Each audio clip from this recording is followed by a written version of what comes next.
وہ عورت روز اس نوجوان کو دیکھتی، لیکن وہ بغیر اس کی طرف دیکھے سر جھکا کر اس کی گلی سے گزر جاتا۔ دیکھنے میں وہ کسی مدرسے کا طالب علم لگتا تھا، لیکن اتنا خوبصورت تھا کہ وہ دیکھتے ہی اسے اپنا دل دے بیٹھی، اور اب چاہتی تھی کہ وہ کسی طرح اس پر نظر التفات فرمائے، لیکن وہ اپنی مستی میں مگن سر جھکائے زیر لب کچھ پڑھتا ہوا روزانہ ایک مخصوص وقت پر وہاں سے گزر جاتا، اور کبھی آنکھ اٹھا کر بھی نہ دیکھتا۔ اس عورت کو اب ضد سی ہو گئی تھی۔ وہ حیران تھی کہ کوئی ایسا نوجوان بھی ہو سکتا ہے جو اس کی طرف نہ دیکھے، اور اسے ایسا سوچنے کا حق بھی تھا۔ وہ اپنے علاقے کی سب سے امیر اور خوبصورت عورت تھی، خوبصورت اتنی کہ جب وہ باہر نکلتی تو لوگ اسے بے اختیار دیکھنے پر مجبور ہو جاتے۔ اسے حیرت تھی کہ جس کی خوبصورتی کو دیکھنے کے لیے لوگ ترستے ہیں، وہ خود کسی کو پسند کرے اور وہ مائل نہ ہو، اس کی طرف دیکھنا گوارا نہ کرے۔ اپنی انا کی شکست اور خوبصورتی کی توہین پر وہ پاگل ہو گئی، اور کوئی ایسا منصوبہ سوچنے لگی جس سے وہ اس نوجوان کو حاصل کر سکے اور اس کا غرور توڑ سکے۔ آخر کار شیطان نے اسے ایک ایسا طریقہ سمجھا دیا جس میں پھنس کر وہ نوجوان اس کی بات مانے بنا نہیں رہ سکتا تھا۔ اگلے دن جب وہ نوجوان اس گلی سے گزر رہا تھا تو ایک عورت اس کے قریب آئی اور کہنے لگی، بیٹا میری مالکن تمہیں بلا رہی ہے۔ نوجوان نے کہا کہ اماں جی آپ کی مالکن کو مجھ سے کیا کام ہے؟ اس عورت نے کہا کہ بیٹا اس نے تم سے کوئی مسئلہ پوچھنا ہے، وہ مجبور ہے، خود باہر نہیں آ سکتی۔ نوجوان اس عورت کے ساتھ چلا گیا۔ اس کے وہم و گمان میں بھی نہیں تھا کہ جو عورت اسے بلا رہی ہے اس کا منصوبہ کیا ہے، وہ کیا چاہتی ہے۔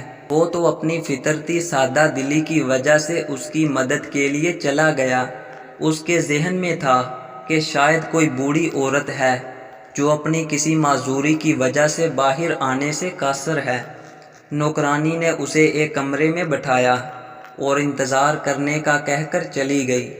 تھوڑی دیر بعد کمرے میں وہی عورت داخل ہوئی۔ نوجوان نے بے اختیار اپنی نظریں جھکا لیں کہ اندر آنے والی عورت بہت خوبصورت تھی۔ نوجوان نے پوچھا، جی بی بی آپ نے کون سا مسئلہ پوچھنا ہے؟ عورت کے چہرے پر ایک شیطانی مسکراہٹ آ گئی۔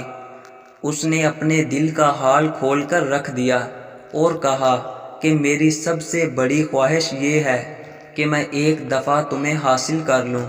نوجوان یہ بات سن کر کانپ گیا اور کہنے لگا کہ اللہ کی بندی اللہ سے ڈرو، کیوں گناہ کی طرف مائل ہو رہی ہو؟ اس نے عورت کو بہت سمجھایا، لیکن عورت پر تو شیطان سوار تھا۔ اس نے کہا کہ یا تو تم میری خواہش پوری کرو گے یا پھر میں شور مچاؤں گی کہ تم نے زبردستی میرے گھر میں داخل ہونے کی کوشش کی اور میری عزت پر حملہ کیا۔ نوجوان یہ بات سن کر پریشان ہوا۔ اسے اپنی عزت کسی بھی طرح محفوظ نظر نہیں آ رہی تھی۔ اس کی بات مانتا تو گناہ گار ہوتا اور نہ مانتا تو لوگوں کی نظروں میں برا بنتا۔ وہ علاقہ جہاں لوگ اس کی شرافت کی مثالیں دیا کرتے تھے، وہاں پر اس قسم کا الزام لگ جائے یہ اسے گوارا نہیں تھا۔ وہ عجیب مصیبت میں پھنس گیا تھا۔ دل ہی دل میں وہ اپنے اللہ کی طرف متوجہ ہوا اور اللہ سے مدد چاہی تو اس کے ذہن میں ایک ترکیب آ گئی۔ اس نے عورت سے کہا کہ ٹھیک ہے، میں تمہاری خواہش پوری کرنے کے لیے تیار ہوں، لیکن پہلے مجھے بیت الخلاء جانے کی حاجت ہے۔ عورت نے اسے بیت الخلاء کا بتا دیا اور اس نوجوان نے اندر جا کر ڈھیر ساری غلاظت اپنے جسم پر ملی اور باہر آ گیا۔ عورت اسے دیکھتے ہی چلا اٹھی کہ یہ تم نے کیا کیا ظالم، مجھ جیسی نفیس طبیعت والی کے سامنے اتنی گندی حالت میں آ گئے، دفع ہو جاؤ، نکل جاؤ میرے گھر سے۔ نوجوان فوراً اس کے گھر سے نکل گیا اور قریب ہی ایک نہر پر اپنے آپ کو اور اپنے کپڑوں کو اچھی طرح پاک کیا اور اللہ کا شکر ادا کرتا ہوا واپس مدرسے چلا گیا۔ نماز کے بعد جب وہ سبق میں بیٹھا تو تھوڑی دیر بعد استاد نے کہا کہ آج تو بہت پیاری خوشبو آ رہی ہے، کس طالب علم نے خوشبو لگائی ہے؟ وہ نوجوان سمجھ گیا کہ اس کے جسم سے ابھی بدبو نہیں گئی اور استاد جی طنز کر رہے ہیں۔ وہ اپنے آپ میں سمٹ گیا اور اس کی آنکھوں میں آنسو آ گئے۔ تھوڑی دیر بعد استاد جی نے پھر پوچھا کہ یہ خوشبو کس نے لگائی ہے، لیکن وہ خاموش رہا۔ آخر کار استاد نے سب کو ایک ایک کر کے بلایا اور خوشبو سونگھنے لگا۔ اس نوجوان کی باری آئی تو وہ بھی سر جھکا کر استاد کے سامنے کھڑا ہو گیا۔ استاد نے اس کے کپڑوں کو سونگھا تو وہ خوشبو اس کے کپڑوں سے آ رہی تھی۔ استاد نے کہا کہ تم بتا کیوں نہیں رہے تھے کہ یہ خوشبو تم نے لگائی ہے؟ نوجوان رو پڑا اور کہنے لگا کہ استاد جی اب اور شرمندہ نہ کریں، مجھے پتا ہے میرے کپڑوں سے بدبو آ رہی ہے، لیکن میں مجبور تھا۔ اور اس نے سارا واقعہ استاد کو سنایا۔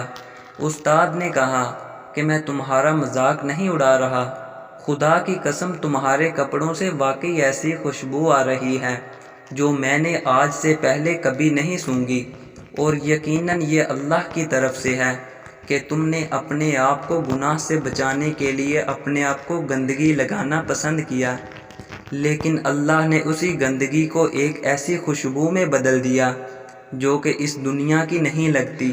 کہتے ہیں کہ اس نوجوان کے ان کپڑوں سے ہمیشہ ہی وہ خوشبو آتی رہی۔ سبحان اللہ، ماشاء اللہ۔